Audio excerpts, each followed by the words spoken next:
ദേശീയപാതയിൽ Mundakayam medical trust junction സമീപം ഇന്ന് ഉച്ചയ്ക്ക് 12:30 അപകടം.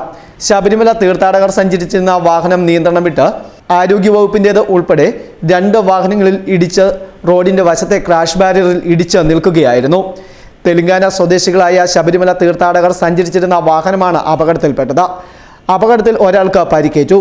ഇയാളെ മുണ്ടക്കയം മെഡിക്കൽ ട്രസ്റ്റ് ആശുപത്രിയിൽ പ്രവേശിപ്പിച്ചു. അപകടത്തെ തുടർന്ന് ദേശീയപാതയിൽ ഏറെ നേരം ഗതാഗത തടസ്സവും ഉണ്ടായി.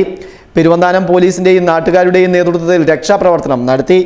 അമിത വേഗതയും അശ്രദ്ധമായ ഡ്രൈവിംഗുമാണ് പലപ്പോഴും വാഹന അപകടങ്ങൾക്ക് വഴിവെക്കുന്നത്. Festoon news, Mundakayam.